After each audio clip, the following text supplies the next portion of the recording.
Maraknya fitnah dan serangan pribadi di media sosial membuat Salsa Erwina angkat suara. Ia menilai tuduhan tentang latar belakang maupun afiliasi politiknya hanyalah upaya mendiskreditkan dirinya. Sebagai individu yang membangun hidup dari nol di dua negara tanpa privilege, ia menegaskan keputusannya berbicara di ruang publik lahir dari kepedulian terhadap budaya dan kesejahteraan masyarakat. Selama 10 tahun terakhir, ia bekerja keras membiayai hidup dan keluarganya, sehingga tidak benar jika ia dianggap bagian dari kelompok tertentu. Menurutnya, serangan yang diarahkan kepadanya justru kental dengan seksisme karena identitas perempuan sering dikaitkan dengan siapa suami atau keluarganya. Salsa menekankan bahwa yang seharusnya diuji adalah ide, bukan sosok pribadi. Ia mengingatkan bahwa beban pembuktian ada pada pihak penuduh, bukan tertuduh. Tuduhan tanpa dasar hanya membuang energi dan menjauhkan publik dari substansi perjuangan melawan ketidakadilan. Ia menegaskan tidak akan larut dalam perdebatan identitas, melainkan tetap fokus mengawal isu penting yang menyangkut rakyat kecil. Baginya, suara perempuan sama kuatnya dengan laki-laki dan hak untuk menentang ketidakadilan tidak ditentukan oleh latar belakang keluarga. Meski berbagai fitnah terus bermunculan, ia menegaskan keberaniannya untuk tetap bersuara demi kebenaran dan keadilan sosial. Teori-teori strawman atau menyerang kepada bayangan-bayangan orang yang berbicara, tapi bukan kepada konteks apa yang dibicarakan, itu masih marak banget terjadi sampai hari ini ya. Jadi banyak banget nih fitnah-fitnah yang masih bermunculan di sosial media tentang siapa sih background aku yang sebenarnya. Teman-teman, gini ya, banyak banget pertanyaan yang bilang kalau aku tuh adalah ternak Mulyono gitu, atau termul gitu, atau pendukung mantan Presiden Joko Widodo.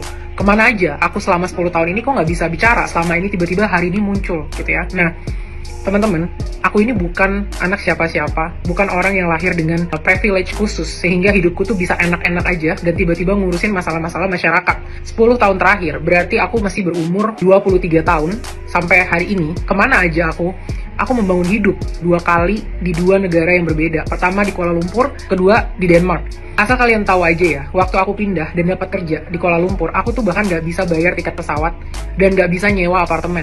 Pertama kali aku pindah, yang bayarin tiket pesawat aku dan ngebayar aku 3 juta karena aku ngelatih debat adalah dari Universitas Sumatera Utara. Teman-teman tim debat dari USU yang ngebeliin aku tiket sampai ke Kuala Lumpur, dan sampai Kuala Lumpur aku cuma punya uang 3 juta rupiah, dimana aku bahkan nggak bisa nyewa apartemen sendiri dan harus numpang di tempat temen sampai akhirnya aku punya gaji dan bisa sewa apartemen sendiri. Jadi selama 10 tahun terakhir, ya aku sibuk membangun hidupku sendiri karena nggak ada yang bisa aku gantungin, malah justru banyak orang yang bergantung pada aku. Sebagai mahasiswa berprestasi, dengan IPK hampir sempurna, aku bahkan nggak punya privilege untuk bisa mikirin mau S2, karena aku harus segera untuk ngebantu ekonomi keluargaku. Disitulah aku selama 10 tahun terakhir, dan justru pertanyaannya adalah, kenapa? Separah apa kondisi negara kita sampai orang-orang yang tadinya nggak ngurusin politik seperti aku, bisa kalian cek lah di pos-pos aku yang lama, pernah aku ngurusin politik? Enggak. Kenapa aku sampai akhirnya tiba-tiba bicara? Karena aku concern dengan budaya kita, dan aku concern dengan kesejahteraan masyarakat, yang dimana aku adalah bagian dari masyarakat-masyarakat yang sulit, aku adalah bagian dari orang-orang yang nggak punya privilege di Indonesia selain pendidikan aku. Itu satu-satunya privilege yang aku punya di Indonesia gitu ya. Banyak banget yang bilang kalau coba kamu kritisi ketua DPR, coba kamu kritisi mantan Presiden Jokowi. Ya ampun, teman-teman nih ya, kalau kalian riset sedikit aja, sampai hari ini aku selalu mengkritisi PDIP Perjuangan. Kenapa?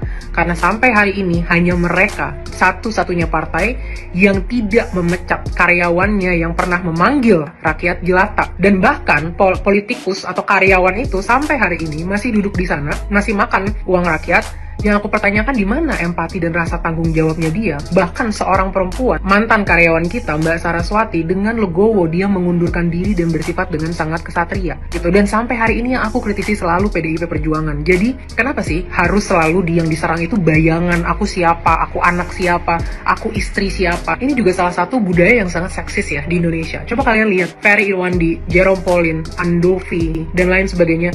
Ada nggak yang menanya kepada mereka itu suaminya siapa? Mereka tuh anak siapa? Enggak. Kenapa? Karena mereka laki-laki. Tapi saat perempuan yang berbicara, harus dilihat suaminya siapa, dia keponakan siapa, dia anak siapa. Seolah-olah perempuan itu nggak kuat kalau harus berbicara dengan sendirinya. Kita perempuan juga kuat, perempuan juga bisa bersuara kok, dan kita nggak harus datang dari background siapapun untuk bisa membela keadilan. masyarakat. Nah, kita pun manusia yang punya nurani dan empati dan hati yang kalau kita melihat ketidakadilan, kita pun akan marah gitu. Jadi ini seksis banget ya untuk dilihat suami aku tuh siapa, kerja apa, di belakang aku tuh ada siapa. Nggak ada siapa-siapa selain Tuhan di belakang aku. Harus apa lagi sih yang harus dikritisi gitu? Kenapa bukan ide-ide yang aku sampaikan yang dikritisi? Dan kalian yang mengkritisi ini ya, sebaiknya kalian ngaca. Kalau saat masyarakat ditindas, kalian tidak ikut berbicara, malah sibuk mengkritisi orang-orang yang berbicara. Di mana hati nurani kalian? Siapa yang sebenarnya kalian ingin bela di sini? Terlalu banyak lah, maksudnya konspirasi yang mengatakan kalau agensi CIA lah, LGBT aktivis lah, provokator lah, dan lain sebagainya. Sekarang ingat ya, burden of proof atau beban pembuktian itu ada di orang-orang yang menuduh, bukan di orang yang tertuduh. Jadi kalau mereka mau menuduh aku adalah antek-anteknya mantan Presiden Jokowi, mereka yang harus membuktikan apa buktinya aku adalah antek-antek dari mantan Presiden Jokowi. Apa buktinya? Sampai hari ini belum ada keuntungan yang aku dapatkan dari sini selain jadi narasumber di media. Berapa biayanya? Paling 1,5 juta yang aku dapat sampai hari ini. Tapi apa yang aku resikokan? Kenyamanan, keamanan hidupku, bahkan mungkin nyawa sekalipun yang aku pertaruhkan saat aku menentang perilaku-perilaku tidak adil yang dilakukan oleh orang-orang yang berkuasa yang sangat kaya raya itu. Jadi, burden of proof-nya adalah di mereka, bukan di aku. Tuduhan itu akan selalu datang, teman-teman, setiap hari. Karena yang mereka serang itu adalah bayang-bayang, bukan ide aku, tapi aku tuh adalah siapa dan lain sebagainya yang nggak akan pernah ada orang yang tahu dan nggak akan habisnya debat itu. Tapi kalau aku ketarik ke sana dan membahas masalah-masalah ini, yang ada hanyalah apa? Konsentrasi dan energi aku yang terbatas akan habis untuk klarifikasi dibandingkan untuk memperjuangkan apa yang memang sudah kita sampaikan kepada karyawan-karyawan kita. Untuk yang memfitnah-fitnah ya, buktikan aja kalau memang bisa. Dan kalau mau dibawa ke ranah hukum, nanti aku bisa tunjuk kok pengacara yang mungkin mau volunteer untuk bisa membuktikan ini secara hukum. Kalau diajak debat-debat untuk membuktikan aku ternak Mulyono atau enggak, aku nggak ada kepentingan untuk debat-debat seperti itu. Aku tidak pernah berdebat kecuali sedang di lomba debat. Karena nggak ada gunanya kita debat kalau kita nggak lagi di lomba debat. Yang ada kita mendingan diskusi, menemukan solusi yang terbaik. Oke teman-teman, kita rapatkan lagi barisannya. Nggak usah lah kita kebawa-bawa dengan narasi-narasi yang nggak jelas juntrungannya dan mereka enak asal nuduh, ngeluarin tanpa ada bukti, langsung disebar kemana-mana. Sementara itu ngebuat apa? Ngebuat posisi dan image aku hancur gitu kan, sehingga apa yang aku sampaikan nggak meter lagi. Dan nggak apa-apa kalau memang itu pun yang dimauin sama teman-teman semua, it's okay.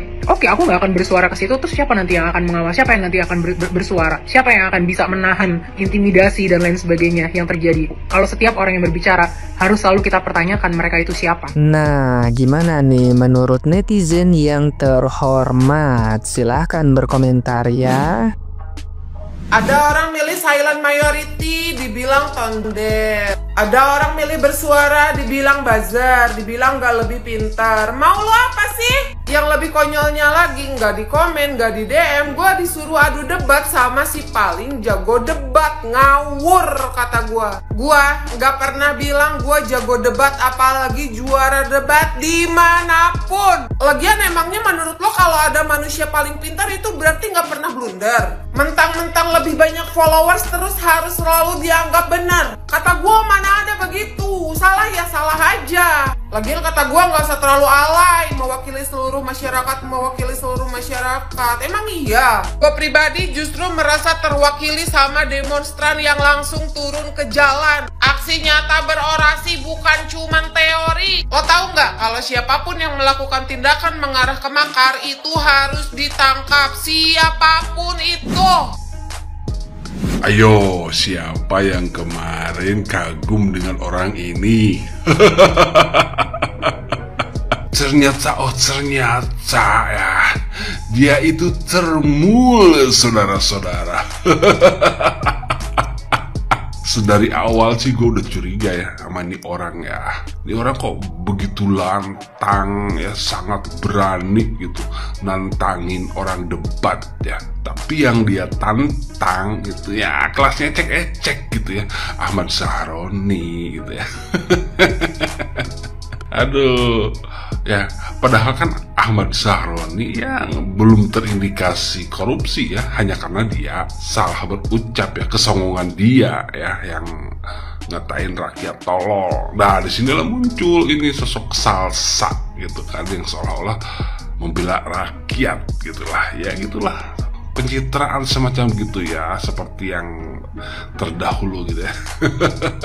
Pantesan kenapa gitu kan nggak pernah mengkritik yang kelas-kelas kakap gitu ya. Geng Solo tuh banyak kelas kakapnya ya, seperti si Bahlil gitu kan, terus apalagi Budi Ari. Ya Budi Ari syukur ya udah di remove. Pantesan ya begitu berani gitu kan, seolah-olah nggak ada rasa takut sama sekali. Ya iyalah, ternyata backingannya geng Solo.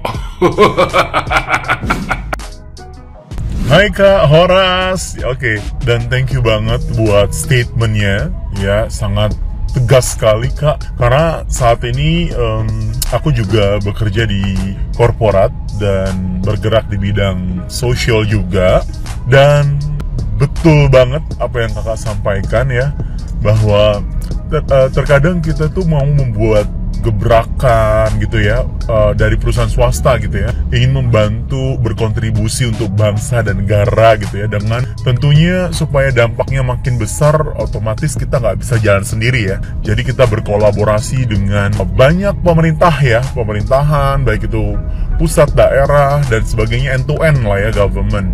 Tapi terkadang ya tadi sulit untuk kita bisa benar-benar implementasikan karena terlalu banyak jalur-jalur dan ujung-ujungnya tuh kayak upsa, untung buat saya apa. Nah itu tuh kadang yang membuat kita tuh at the end gimana ya untuk memberikan kontribusi, tapi yang mau diajak kolaborasi aja UUD gitu ya, ujung-ujungnya duit. Nah, rasanya perlu banget ya pemerintah sekarang itu bikin kriteria ataupun requirement ya tadi ya, dengan orang-orang yang memang gimana ya cara mendeteksi bahwa orang-orang yang dipilih itu punya komitmen tinggi untuk benar-benar berkontribusi gitu. Bukan yang namanya untuk UUD, ujung-ujungnya duit, atau hanya untuk ketenaran atau panggung semata gitu. Dan itu nggak membuat bangsa dan negara kita bisa terus bertumbuh dan berkembang kalau orang-orang di dalamnya itu cuman mementingkan kepentingan sendiri. Thank you Kak.